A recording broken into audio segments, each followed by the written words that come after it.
주영석 기자의 뉴스 속으로. 뉴스 속으로는 예방과 치료의학도 최고, 리퍼도 최고, 시니어 어르신들에게 서울메디칼그룹이 최고, 서울메디칼그룹 제공입니다. 연방정부가 셧다운 위기를 막판 연방의회에서 극적인 임시 예산안 처리로 벗어났지만은 45일을 미룬 것에 불과하기 때문에 45일 내에 정식 예산안이 통과되어야 하는 상황입니다. 그런데 케빈 맥카티의 연방 하원 의장의 해임, 또 우크라이나 지원 등 변수들이 있어 예측이 불허한 그러한 상태입니다. 우크라이나에서 전쟁이 일어난 이후에 미국과 유럽 등이 그동안 아주 적극적으로 우크라이나를 지원해 왔지만은 기약 없는 전쟁 장기화로 균열이 일고 있습니다.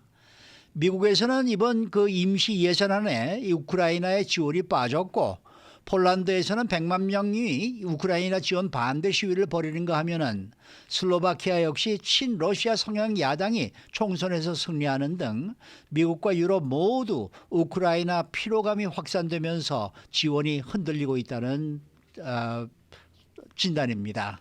자, 주영석 기자. 안녕하십니까? 미국의 이 연방정부 셧다운이 임시 예산안 처리로 일단락은 됐는데 위기가 완전히 해소된 것은 아니죠. 그렇죠. 뭐 맞습니다. 방금 말씀하신 대로 임시 봉합에 불과하다고 말씀드릴 수 있겠습니다. 지난 9월 30일, 그러니까 지난주 토요일 이 연방하원과 연방 상원을 이 임시 예산안이 통과하면서 셧다운을 그 한 3시간 정도 남겨놓고 극적으로 의회 문턱을 넘었고요.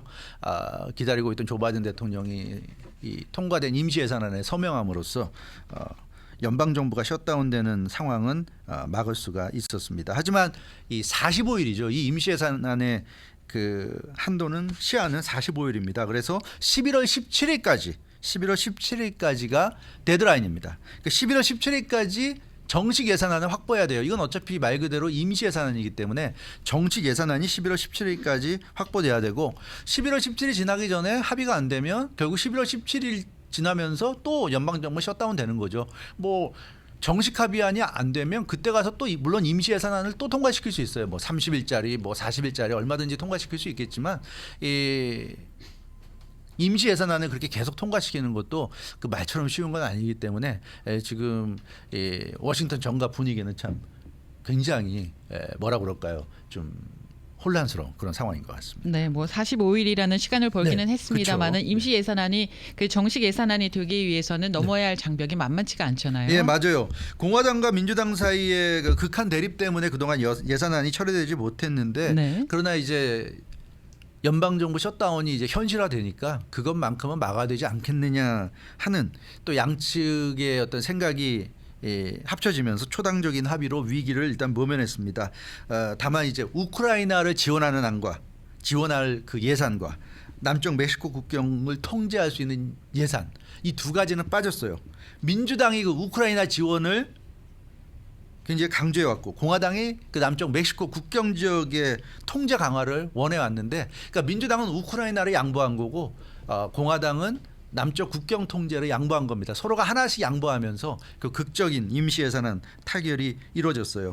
그래서 이 정식 예산안을 이제 통과시키려면 당연히 이 부분, 지금 뭐 민주당은 우크라이나 지원 뺀 것 때문에 난리잖아요. 이걸 다시 집어 넣어야지 이제 민주당 의원들이 흔쾌히 동의할 거고, 공화당은 우크라이나는 넣으면 안 된다. 그런데 이제 대신에 그 남쪽 국경을 통제하는 거, 지금 조 바이든 대통령이 국경을 그냥 열어놓다시피 했다, 이걸 막아야 된다, 이제 이런 쪽이고, 여기에 대해서 또 민주당은 반대하고 있죠. 국경을 지금 뭐 너희들이 말로만 그런 거지 뭘 열어놨냐, 여기서 더 막는다는 거는 또 이민을 못하게 하는 거 아니냐, 뭐 이러면서 서로가 좀 싸우고 있기 때문에 이 합의안을 마련한다는 게 생각만큼 그렇게 쉬운 일은 아닌 것 같습니다. 그러니까 뭐 민주공화 양측은 지금 11월 17일이 지나기 전에 이제 빠진 그러한 예산들을 집어넣으려 할 텐데 이게 만만치 않을 것 같아요. 만만치 않아요. 방금 말씀드린 우크라이나 국경 통제 이것도 있고요. 여기다가 공화당이 이번에 임시 예산안 통과시키면서 양보한 사회복지 예산 삭감. 원래 공화당은 상당한 정도 사회복지 예산 삭감을 원했는데,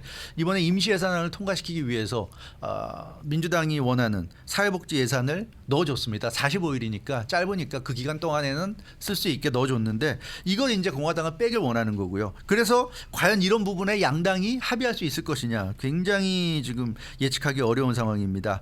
그 민주당은 연방 하원, 연방 상원 가릴 것 없이 우크라이나 지원안이 빠진 것에 대해서 이번에 비판하는 의원들이 많고요. 조 바이든 대통령도 우크라이나 지원이 반드시 들어가야 한다는 입장을 분명히 하고 있습니다. 근데 지금은 그런데 이제 내년 11월이 선거잖아요. 지금 이 우크라이나 피로감이 크다고 말씀드렸는데 실제로 지역 유권자들의 과연 우크라이나에 이렇게 큰 돈을 계속 들여서 지원하는 거를 흔쾌히 동의할 것인가? 이거는 쉬운 문제가 아닙니다.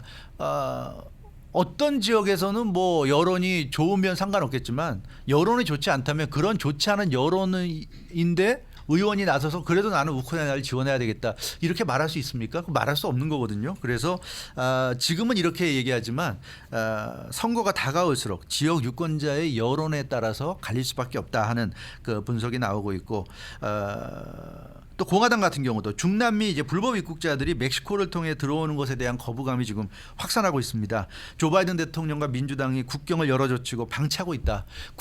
남쪽 국경에 가까운 그 남부주는 다 공화당이 많이 장악하고 있는 주인데 거기를 그렇게 방치하니까 공화당만 힘들게 해놓고 자기들은 저 북쪽에 서쪽에 뭐 뉴욕이나 LA나 이런 쪽에 있으면 더 편하게 있는다. 이제 이런 생각을 하고 있단 말이에요. 그래서 이런 부분을 공화당은 또 절대 양보할 수 없다 이런 생각이기 때문에 과연 어느 정도나 이번 임시 예산안을 마련할 때처럼 서로가 한 발짝씩 물러날 수 있을 것인가 이제 이런 부분이 관건이 될 것으로 보여집니다. 네, 거기에 대해서 지금 공화당에서 연방 하원을 이끌고 있는 케빈 맥카티 연방 하원 의장이 지금 리더십이 지금 흔들리고 있는 상황이잖아요. 오늘 지금 투표를 할 것 같습니다. 네. 오늘 케빈 맥카시 연방 하원 의장을 쫓아내는 투표를 할 것 같고요. 지금 나온 소식 보면 민주당은 케빈 맥카시 연방 하원 의장에 대한 투표가 진행이 되면 자기들은 케빈 맥카시 연방 하원 의장을 위해서 찍지 않겠다.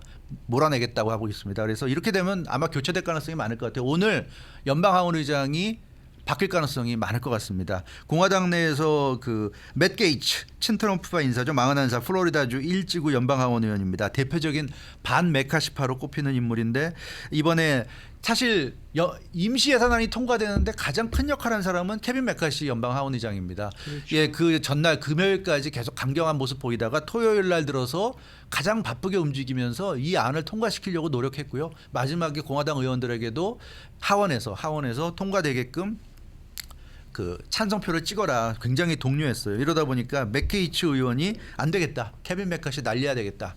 이렇게 해서 오늘 지금 표결에 들어갈 예정입니다. 지금 공화당 강경파 모임 프리덤 코커스와 이 맥케이츠 의원이 손잡고 케빈 맥카시 하원 의원을 지금 자르려고 하고 있는데요. 이번에 하원에서 나온 임시예산안 표를 보면 찬성 335, 반대 91표입니다.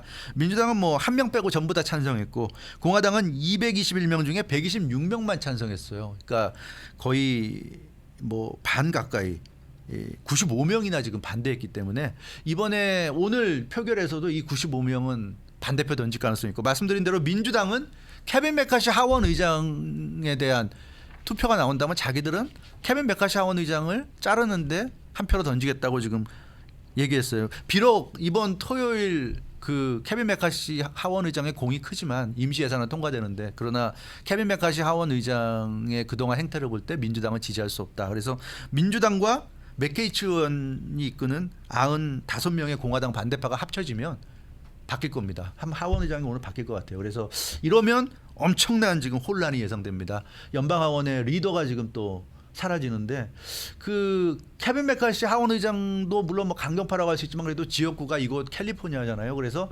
강경파지만 마지막에는 어느 정도 그래도 연방 정부 셧다운 되는 것만큼은 피할 수 있는 정도의 어떤 재량을 보여줬는데 새롭게 케빈 맥카시 하원 의장의 뒤를 이어서 등장할 하원 의장이 과연 케빈 맥카시 하원 의장보다 유연할지 더 강성일지 그건 알 수 없는 거기 때문에 민주당이 일단 케빈 맥카시 하원 의장 몰아내는 데는 힘을 합쳐주겠다고 했는데 이게 민주당에게도 득이 될지 독이 될지는 이거는 잘 모를 것 같습니다. 어찌됐건 참 쉽지 않은 상황인 것 같습니다. 올해 초에 하원 의장으로 선출이 될 때도 문제가 많았죠. 문제가 네. 많았죠. 뭐. 네.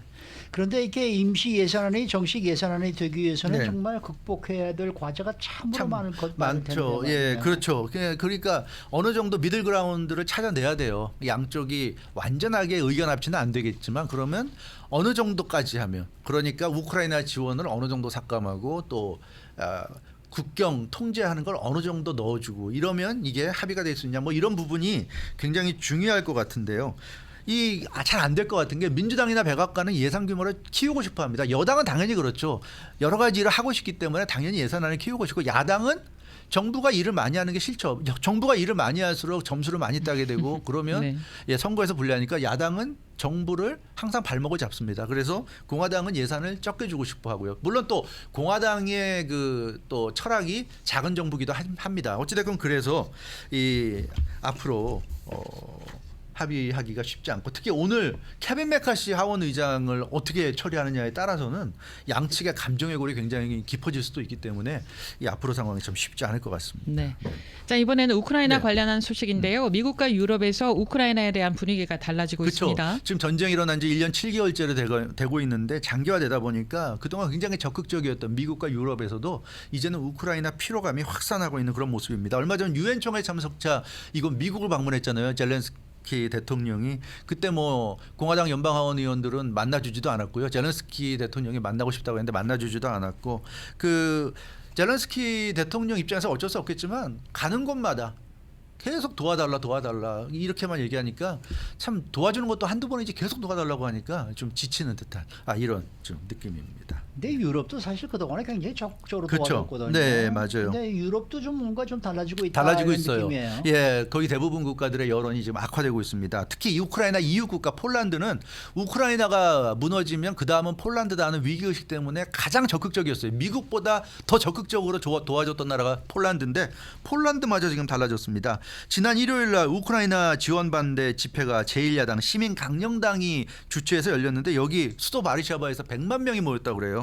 엄청난 그 반정부 집회였는데 지금 현재 폴란드 정부가 우크라이나를 지원하고 있죠. 그래서 제1야당이 반대하는데 여기 100만여 명 폴란드 시민들이 모였고요. 뭐 우치나 바우부지으, 크라쿠프 같은 다른 도시에서도 많은 인파들이 몰렸다고 그럽니다. 그래서 이 중도 우파 성향의 제1야당 시민강령당이 우크라이나 지원에 반대한다.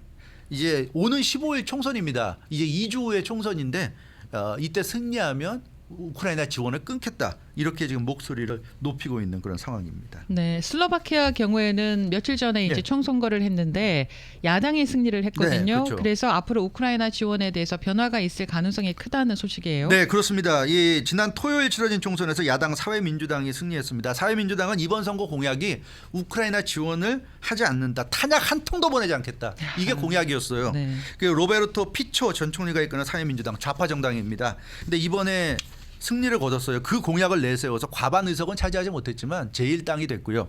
과반 의석이 아니니까 이제 연립정부를 세워야 되는데 어떤 당과 손을 잡냐에 따라서 약간의 변수는 있지만 지금 봐서는 뭐 우크라이나 지원을 하지 않을 게 확실합니다.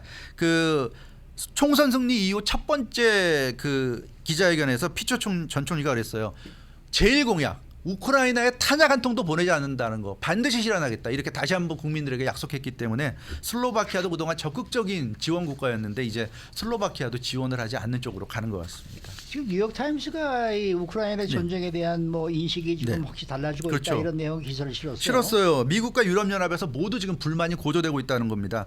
경제 성장이 주춤하고 있고 소비가 위축되고 경기 침체 가능성 커지는데 이렇게 경제적으로 어려운데 계속 지금 밑 빠진 덕에 물 붓기처럼 우크라이나에 계속 지금 지원을 한다. 여기에 대해서는 국민적인 여론이 굉장히 좀 부정적으로 가고 있다 하고 뉴욕타임즈가 보도하고 있습니다. 특히 우크라이나 전쟁의 1차적 책임이 서방과 우크라이나 아니냐 하는 얘기까지 나오고 있다고 그래요. 왜냐하면 애시당초 그 나토에 우크라이나가 가입하겠다고 하면서 러시아를 위협했잖아요. 나토가 점점 러시아 쪽으로 다가오는 것에 대해서 러시아는 계속 경고를 했는데도 불구하고 결국 우크라이나가 나토 가입할 것처럼 하니까 러시아가 안보를 위해서 우크라이나를 치게 된 건데 당초부터 무리한 행동을 했던 것이고 계속 이렇게까지 지원할 수는 없다. 이게 지금 유럽과 미국의 여론이라고 합니다. 네, 미국도 여론이 많이 달라지고 있는 분위기입니다. 맞아요. 달라지고 있어요. 그래서 민주당이나 백악관은 변함없는 우크라이나 지원을 강조하고 있지만 이 내년 11월 선거에서 과연 어떻게 될런지 우크라이나 지원을 계속 강조하면서 승리할 수 있을까 이런 부분이 굉장히 퀘스천 마크가 되고 있고요. 지금 그 우크라이나를 지원하기 위해서는 엄청난 예산이 들어가야 돼요. 근데 그럴 돈이 있으면 정말 지금 힘든 국민들을 위해서 유권자들을 위해서 써줘야지 왜 자꾸 우크라이나를 지원하느냐는 겁니다. 지금 기준금리가 5.5% 고금리고 경기 침체 가능성이 커지고 있는데 경제에 대한 언급은 없고 지금 민주당 의원들이 이번 임시예산안 통과되고 나서 모두 하는 얘기가 우크라이나 얘기만 하고 있어요. 그걸 보면서 많은 미국인들이 이거 뭐냐? 왜 미국 의원들이 미국 얘기는 하지 않고 맨날 우크라이나 얘기만 하고 있냐? 여기에 대해서 굉장한 지금 그 거부감을 나타내고 있는 모습입니다. 뉴욕타임즈도 지금 그렇게 보도를 하고 있고요. 그래서 선거가 다가올수록 유권자들의 여론이 확인되면 될수록 아마 미국에서도 우크라이나를 지금처럼 이렇게 전폭적으로 지지하기는 굉장히 좀 어렵지 않을까 하는 그런 예상이 있고 특히나 지금 고금리가 계속된다면 그렇다면 더욱더 그럴 가능성이 높아 보입니다. 네, 수고 많으셨습니다. 주영석 기자였습니다. 뉴스 속으로는 예방과 치료 의학도 최고, 리퍼도 최고, 서울 메디칼 그룹 제공이었습니다.